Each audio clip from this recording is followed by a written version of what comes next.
전도서 4장 폭력, 수고, 친구. 또 나는 이 세상에서 이루어지는 온갖 잔인무도한 폭력을 보았다. 피해자들이 눈물을 흘리는데 그들을 위로할 자가 없었다. 압제자들의 무지막지한 소나기에서 그들을 구해낼 자가 없었다. 지금 살아있는 자들보다 이미 죽은 자들의 처지가 더 낫다는 생각이 들었다.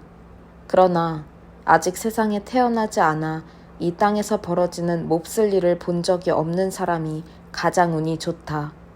나는 온갖 노력과 야심이 시기심에서 나온다는 것도 알게 되었다. 얼마나 허무한 일인가. 이 역시 연기요. 허공의 침뱉기일 뿐이다. 어리석은 자는 편안히 앉아 느긋하게 쉬니 그의 게으름은 서서히 이루어지는 자살행위다. 가진 것이 한 줌밖에 없어도 편히 쉴 수 있는 사람이 두 손 가득 쥐고도 걱정에 찌들어 일하는 사람보다 낫다. 그렇게 일해도 결국에는 허공에 침뱉는 것과 같기 때문이다. 나는 허물을 향해 가는 또 한 줄기의 연기를 보았다. 자녀도 가족도 친구도 없이 밤 늦도록 집요하게 일만 하는 외톨이다. 그는 더 많이 가지려는 탐욕에 사로잡혀 있을 뿐 결코 이렇게 묻지 않았다. 왜 나는 즐기지도 못한 채 이렇게 열심히 일하는 걸까? 그의 일은 연기다. 결국에는 아무것도 남지 않는다. 혼자 일하는 것보다 파트너가 있는 편이 낫다. 일도 나누고 재산도 나누라. 한 사람이 쓰러지면 나머지 사람이 도울 수 있지만 도와줄 사람이 없으면 고달프기 짝이 없다. 둘이 한 침대에 누우면 따뜻하지만 혼자서는 밤새 떨어야 한다. 혼자서는 무방비 상태이지만 친구와 함께라면 그 어떤 것에도 맞설 수 있다. 친구를 하나 더 만들 수 있는가? 세 겹줄은 쉽게 끊어지지 않는다. 가난해도 지혜로운 젊은이가 나이가 많으면서도 사리분별 못하는 어리석은 왕보다 낫다.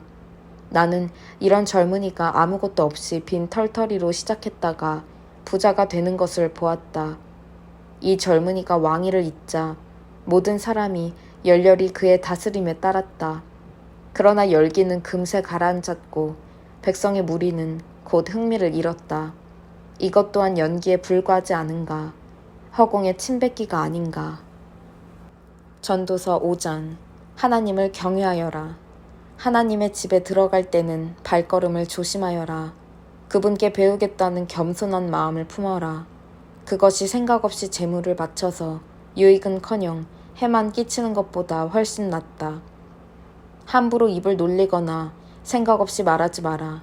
하나님이 듣고 싶어 하실 말을 어림짐작하여 성급하게 늘어놓지 마라. 내가 아니라 하나님께 주도권이 있으니 너는 말을 적게 할수록 좋다.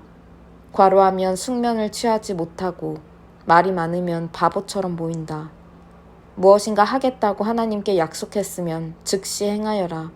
하나님은 함부로 말하는 어리석은 사람을 좋아하지 않으신다. 서원을 했으면 지켜라.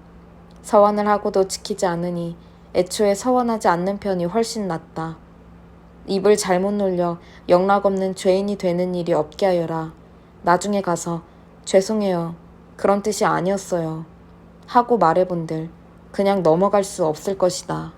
어쩌자고 하나님의 진노를 사며 화를 자초하는가. 그러나 온갖 망상과 환상과 공허한 말에 휘둘리지 않게 해줄 반석 같은 기초가 있다. 그것은 하나님을 경외하는 것이다. 재물 또한 연기일 뿐이다. 가난한 이들이 학대를 당하고 정의와 공의가 유린되는 광경을 도처에서 보더라도 너무 안타까워하지 마라. 착취는 하급 관리들 사이에 널리 퍼져 있고 한도 끝도 없어서 어쩌할 도리가 없다. 그러나 돼지는 누구도 속이지 않는다. 악한 왕도 밭에서 나는 곡식을 먹는다. 돈을 사랑하는 자는 돈으로 만족하는 법이 없고 재산을 사랑하는 자는 아무리 큰 돈을 벌어도 만족하지 못한다. 재물 또한 연기일 뿐이다.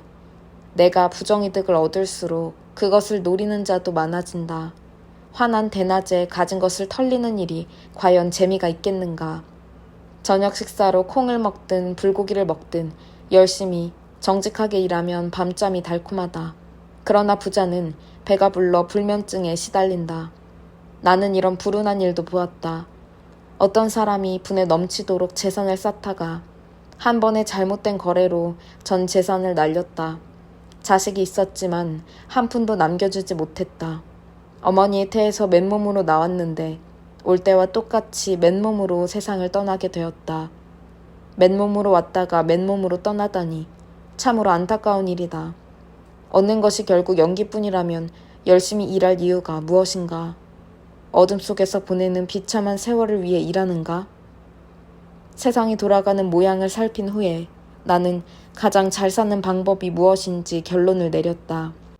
자기 몸 간수 잘하고 즐거운 시간을 보내고 하나님이 생명을 허락하시는 동안 자신이 맡은 일을 최대한 잘 감당하는 것이다.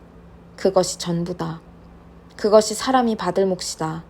물론 우리는 하나님이 주시는 바 자신의 본분과 그것을 누릴 능력을 최대한 활용하여 주어진 상황을 받아들이고 즐거운 마음으로 일해야 한다. 이것이 하나님의 선물이다. 하나님은 바로 지금 우리에게 기쁨을 나누어 주신다. 우리가 얼마나 오래 살지 걱정하는 것은 부질없는 일이다. 전도서 6장. 나는 이 세상에서 벌어지는 일을 오랫동안 열심히 살펴보았다. 분명히 말하지만 상황이 좋지 않다. 사람들도 그것을 느낀다. 하나님은 돈과 재물과 명예 등 어떤 사람들이 바라고 꿈꾸는 모든 것을 그들에게 쏟아부어 주시고는 정작 그것을 누리지 못하게 하신다. 엉뚱한 사람이 와서 그 모든 것을 즐긴다. 재물을 얻는 것 역시 연기 같은 일이다. 우리에게 남은 것이 없다. 자녀를 수십 명 낳고 오래오래 살다가 성대한 장례식으로 마지막을 장식한 부부가 있다. 그러나 그들이 살아있는 동안 인생을 즐기지 못했다면 차라리 사사나의 처지가 더 낫다고 할 수 있다. 그 아이는 제대로 모습을 갖추기도 전에 어둠 속으로 사라졌고 이름을 얻지 못했다. 아무것도 보지 못했고 알지도 못했지만 그 아이가 살아있는 어떤 사람보다 형편이 낫다. 사람이 1000년을 산들, 아니 2000년을 산다 한들 삶의 즐거움도 누리지 못한다면 무슨 의미가 있겠는가? 마침내는 다들 같은 곳으로 가지 않는가? 우리는 식욕을 채우고자 일하지만 우리 영혼은 그동안 굶주림에 허덕인다. 그러면 지혜로운 이가 어리석은 자보다 나은 것이 무엇이고 근근히 살아가는 가난뱅이보다 나은 것이 무엇인가? 무엇이든 당장 손에 닿는 것을 붙들어라. 시간이 가면 더 좋은 것이 나올 것이라 생각하지 마라. 그 모두가 연기요, 허공의 침뱉기일 뿐이다. 무슨 일이든 생길 일이 생기는 것이다. 그 일의 운명은 정해져 있다. 운명에 따질 수는 없다. 말이 많아질수록 공중의 연기만 늘어난다. 그렇게 해서 누군가의 형편이 조금이라도 나아졌는가? 연기와 그림자처럼 초라하게 사는 우리에게 무엇이 최선인지 누가 알겠는가? 우리 생애의 다음 장을 누가 알려주겠는가?